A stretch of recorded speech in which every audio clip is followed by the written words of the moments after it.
In today's first episode, we were talking about the diversity and inclusion in the K-pop industry in terms of marketing. The beginning of K-pop, how the K-pop industry has changed over the years in terms of the collaborations with Western artists, K-beauty, the multilingual members in K-pop groups, and what non-Korean idols have faced in the K-pop industry. All right. They're recording? Yep. Oh, okay. Alright. Welcome to No Filter Friends. So today we're gonna be talking about diversity and inclusion in terms of in the K-pop industry, in terms of marketing. Would you like to say your names, guys? I'm Sara. I'm Francesca. I'm Putri. And I'm Naidelyn. That's today. I don't know about K-pop. What do you guys think about K-pop? What do you guys know? Not a lot, to be honest. Yeah, I know like the big ones like Blackpink, BTS, but I don't really know the other ones. Okay. I know probably as much as you, maybe a little less. I don't know, but I've been listening to K-pop ever since I was probably 5, a kid, literally a child. And my first ever girl group I ever listened to was an old one, Girls' Generation. Oh, I've heard of that, Yeah. So yeah, I do know a little bit more about the old side, the older ones. Yeah. Yeah. Okay, so as we know, K-pop is a global phenomenon that has captured hearts across the world. So let's break it down. So as we know, the K-pop industry is not only known in South Korea, it's like everywhere. For example, I started listening to K-pop when it was 2020, I think it was, when that BTS song Dynamite came out. Since then, I started listening to that. Why? Because a lot of people were talking about it. A lot of people were like, "Oh, it's great! It's a great song." Blah blah blah. And also, my friend got me into like the K-drama. Yes. And yeah, so that was like the first thing I started fanning BTS. So, how did K-pop start, guys? I don't know. I don't know. So, you guys know that BTS is a very like big group of like 7 boys. Let's say they were the first K-pop group that went into like the Western, like America, traveled to America, did like collaborations with certain Western artists. They were the first ones to attend like Billboard Music Awards back in 2018. Okay, so since 2018, since BTS started attending like these music awards and also like winning awards, people like started listening to their songs, also finding out about other groups as well. So, as you guys know, back then, before BTS, before K-pop and everything became popular, most of the songs were in Korean. Yeah. Now, most of the songs are in English, or the start now is in Korean, but the rest of the song it's in English. Yeah. Do you guys know any collaborations with Western artists, K-pop groups that have collaborated with? Yeah, they did one with Halsey. I'm pretty sure. With Yeah. or something. Is it Bruno Mars? Yeah. Oh yeah, the recent one, Bruno Mars. Rosie from Blackpink. Yeah. From Blackpink. Yeah. Yeah. I was just about to say, you were about to say that, what's it called? People, the songs before was like mostly in Korean. I could say that's the truth because like when I was listening to K-pop when I was a kid, it was all in Korean, all gibberish to me. But like, but yeah, now I feel like I can, what's it called? Sing to them, sing along with them a lot more often because of the English lyrics. They're a lot more catchy to me now they're in English. Yeah. But then I also feel like they're like a Korean industry, like they kind of lose that like Koreanness. Korean identity when they, because like even when you listen to what was that song, Cupid? Like I didn't even know when I first heard it. I was like, oh, this is just like a normal English song from a English artist. But then it turns out it was a K-pop song. Yeah. So now it's kind of like K-pop and like Hollywood's music is kind of like the same thing to me now. Yeah. And like they don't have that standout thing anymore. And I feel like there's a lot more songs, like K-pop songs, that will be in the soundtracks of movies. So, Yeah. for example, Yes. Cupid's artist 50/50 was in the Barbie movie. Yeah. Yeah, and now I think Stray Kids was in the Deadpool. Yeah. Yeah. So that I was think so. interesting to think about. So they become one. I think they're like just year by year. marketing more towards Western audiences 100%, because like yeah. Western people majority speak English. So So basically, like you guys say, your voice songs now in English, but some people are also like Korean or Asians having issues with that because like now all the songs are in English and not all Asians speak English, so that's been a very like controversial right now with groups, agencies, and everything. But I think at one point like it is an advantage for some groups because they now reach a very wide, large audience. Most of them I like K-pop groups, so yeah. Now let's talk about their content and groups that are debuting right now. So, what like let's say Katsai. I think it's a very diverse group. They have people from Brazil, Colombia. Wait, not Brazil. Colombia. What else from? Manon is from, I think, what was it? From Belgium, but she is ethnically African. Yeah. Yeah. And So the all groups right now that they're viewing are basically more diverse. there was also a girl from the Philippines, which I'm really happy about because Southeast Asian representation. So that's great. Yeah. Yeah. I'm also happy because there was the Colombian guy, Daniela. She's Colombian, so she's gonna. Yeah, there you go. Representing Latin America. So yeah. Also, there are idols right now that are trying to like learn English, or idols that are debuting know English, or they've been like, for example, like Seraphim. Two of the members know how to speak English, and there was other two members that know Japanese. There's the other member that speaks Korean, so that's very like diverse. That's a good thing because they're able to emotionally connect with their fans. I think that's a very good thing that they've done.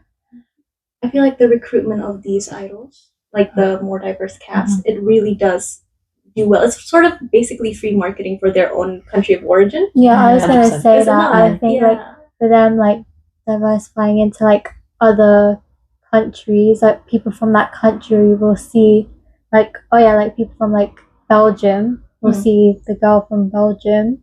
I'll be like, I want to support her. Exactly. I want to like stream their songs, whatever. That's the same thing as like people from Indonesia, at least. So where I'm from, there's a girl who's literally from where I am, so like Bali. Yeah. And she literally debuted in a K-pop group. And everyone in Indonesia is so like, oh my god, I love her, blah, blah, blah. We support her 100%. So it's like basically free, getting a fan base from a country. Yeah, for free, just by including that representation. So it's great. Do you think that's the reason why they're being more inclusive to, make money at the end of the day and, I think go global? Yeah, they are 100%. very well known now. A lot of people know about K-pop. Like, obviously, people have knowledge of what's K-pop, but not all of them follow the K-pop. Yeah, that's what I mean. You are an example. Yeah. Basically, you know K-pop, but you are not a fan. Exactly. You know that exists. Yeah. Also, it doesn't help that there's no K-pop idol that I know of that's from the UK. Yes, that's another thing. Yeah, there's no one that represents me. No. So I You never know. There could be another group. Who knows? Okay, so now let's talk about KB. So, I love KB. And I don't know if you guys, I see, let's say, BTS's content be live. Oh, well, no, it's not V-Live anymore. No, it's Weverse. Weverse. So it's basically like a Twitch equivalent. So live streaming. Live streaming, Okay. So like this fans that see like their content and they like, for example, see a product that their idols are using, they would like research most of the products on some content, like some videos, they blur the products that they use, but some fans are very like intense and they want to find out the product that their favorite idol is using. I'm guilty of that, but yeah. Yeah. Yeah, that happened to me as well. Right? In this article, according to Matthew Keegan, K-pop collaborations have become a dominant force in global marketing, with brands like Starbucks, Gucci, and Dior leveraging the immense loyalty and spending power of K-pop fans to achieve record-breaking sales. This phenomenon, driven by the cultural wallet of fans who invest emotionally and financially in their favorite idols, has made such partnerships highly lucrative.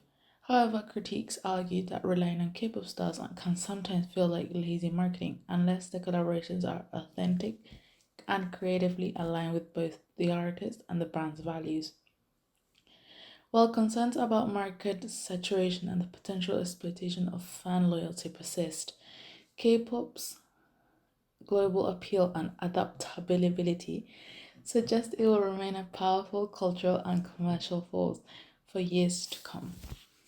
As I was saying, so K-pop idols, for example, I see like, on social media how on Twitter, well now it's I see people posting on TikTok as well. I see people posting like this is a product that maybe like Jungkook uses, or this is a product that one of the members from Blackpink uses, and I feel like that's a great to. It's called basically free marketing for the brand, I guess, because when I see those videos and I see this is the like lip gloss that maybe Jennie from Blackpink uses, I would be interested to go and buy it, to be honest, because I was like, oh, my favorite idol uses that, so why not me as well?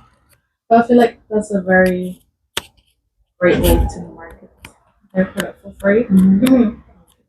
I feel like the fan base of like these K-pop groups are also very different to like any other fan base that I've seen anyway. Like after going to that 80s concert and seeing how intense they are and how like set they are on like one idol from their favorite group. They just see that one person and they're glorious. Yeah, they call the K-pop idol for a reason. Literally, Everyone they like idolize. They idolize them. So anything this idol's gonna do, they wanna do it. Exactly. It's so different over here. I feel like you would get made fun of over here if you did any of that. Yeah, if it was that intense, Because I actually remember I saw this like scandal thing happen with one of like the K-pop idols, and I think he was like caught smoking or having a girlfriend or something like that, and they sent like death funeral flowers in front of SM. No, that was not BTS. That was from.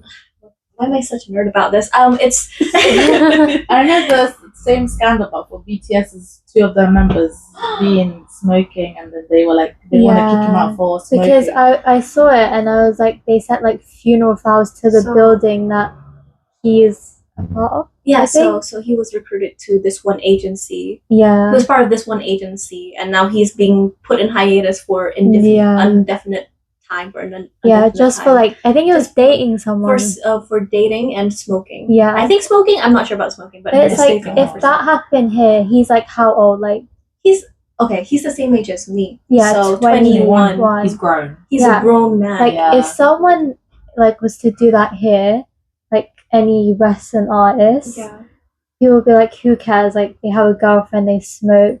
Like some people don't like smoking, that's fine. But like at the end of the day, people are like, it's your life. You do what you want to do. But like over there, it's like they literally sent death threats, funeral flowers, like saying that they want him out, like they want him out the group, like a whole thing. Which I just feel like here would not be like if anyone did that, they would be like psych ward now. For real. I feel like As you here should, it's honestly. normal. Yeah. Normal people seeing like your artist smoking, doing whatever, or, like, Yeah. whatever. But in Korea, it's like you can't smoke. You can't do this. No, it's because they kind of see the idols as sort of, well, again, idols Gods. and sort of gods and deities. Because, So they can't do anything, you know, scandalous. Yeah. Having girlfriend is scandalous. You can only date your fans. Literally, it makes me cringe Yeah. Is that what every they say? time. Yeah. Literally, it makes me cringe every time a K-pop idol's like, "Oh, I would never have a significant other because I only love my fans." Like, You're And just setting then yourself fans, up at that like- point. I'm not gonna lie. Like you will call them Delulu. Yeah. Now you make them fans Delusional. delusional. Like exactly, but that they feed on that, don't Yeah. they? Because you Yeah. get. But then more I money also that feel like way. they're just like shooting themselves in the foot then, because when they do eventually get with someone, because they will, It's they, inevitable, like yeah. their fans aren't going to be the ones that they date. No. Like mm, unless they're into Unless that, I don't know. But Sometimes. majority don't. Mhm. So like when you do get a girlfriend, people are going to be like, well, you said this, and this, so you know. Yeah, they're Yeah. basically Intense. dooming themselves to some sort of exile from their fans. But it's just But that's the it's- culture. that's the culture, and in a way, that's they get more fans. They are more diverse, market a lot of things. A lot of fans follow brands. For example, there's been collaborations like BTS with Louis Vuitton, or Rosie from Blackpink with their brand. What's that suitcase brand called? Rimowa? Rimowa. Yeah, Oh, the suitcase brand. the suitcase brand. Rimowa. Yeah. A lot of people start following those brands just because their idols are, Yeah. and a lot of many fans buy stuff from that brand because their idols Mm. are collaborating or ambassadors to that brand. Yeah. But that's also because their what's it called? Their image is so pristine Yeah. to some extent, so they can't date stuff like that. So they need to keep their image so pristine. For example, I know Jungkook was ambassador to Calvin Klein. Oh, really? Yeah. And because I knew he was an ambassador from Calvin Klein, I wanted to buy something from Calvin Klein. And I did. Why? Because Obsessed. it's That's why. obsessed. It works. Oh my But it's a God. great way for them to market a brand. Like, Yeah. it's a Yeah, great it's marketing 100%, strategy to yeah, use. yeah. So back to like marketing products and K-pop idols and everything. So there was this time, there was this restaurant called Ole. It's a Korean barbecue restaurant in Soho, London. You know, guys, you can go. But this restaurant has been classified or been advertised as one of like the best Korean restaurant, and also one of the K-pop idols and celebrities' most favorite restaurant. Mhm. And obviously, people like when they found out about this, because I remember they had posted on social media these like signatures on like frames. They were like, oh, BTS was here, or Rose was here, Jennie was here with Jisoo and whatever. Once people saw that, people were like crazy. They not reserved, but they made the restaurant fully booked. I tried to do it the same time that was happening. I tried to go there as well. I was fully booked. No one could. There was no bookings available to go. Why? All because their favorite people idol went their there. favorite. So it's a great way for them to market like their restaurant as one of the favorite Yeah. K-pop idols things. So yeah. It's also opening a lot of people to Korean food. I feel like K-pop Yeah. doesn't, don't they? Like you said something along the lines, oh, I tried having tteokbokki, Yeah. right? Like Korean food is so much more mainstream now because of K-pop. Yeah. think. I feel like a Yes. couple years, like maybe even like 3 years ago, I hardly knew anything. Mhm. And now I know so much Korean food. And I I may not have tried it, but I know. You're aware of it. Yeah, I'm You're aware of it. tried to make you try that samyang noodle, didn't I? Oh yeah, I had that. Very spicy, but I liked it. It was a Of course. good They're nice. spice, Mm. like a good spice. Alright, so let's like move on to now like social media, K-pop industry, and like how they market their songs. So I don't know if you guys have seen like on TikTok, K-pop groups do like these. They have like a small part of their song. They do like dance challenges. Yes. Yeah. I enjoy watching those. So agencies are now like using platforms like TikTok or Instagram to launch like the next like song that their group will like to that will be like releasing basically. For example, there was that challenge from Blackpink, How You Like That. There's also other songs that they've been marketed through social media. That's also like a great way to fans are encouraged to like stream songs on platforms like YouTube, Spotify, boosting their visibility on local charts. Our question was like, what are the challenges faced right now for idols in the industry? Okay, that be So we can talk about the what's it called? Racism. They can. Okay, so just ask that question. So I feel like what's it called? I'll lead a little bit. Sorry.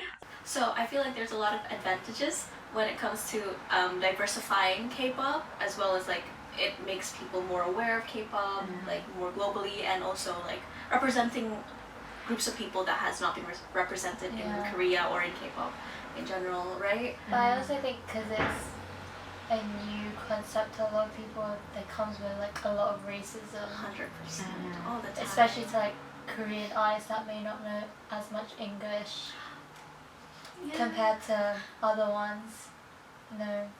And also adversely in Korea, a lot of, I feel like, again, correct me if I'm wrong, K-pop expert, but there is a big stigma against people, like K-pop idols who are not Korean or does not fit the Korean beauty standards. So I think that's an issue to like many future to debut groups, because I feel like before even they debut, they have to be doing surgeries. They have to. Their skin has to be pale. Their skin has to be glowing. They have to be skinny. They have to be according to their height. It's what their weight should be. So they go by BMI kind of. Yeah. So if you're like, 5'5", you have to be like 48 kilos. That's nothing. Yeah.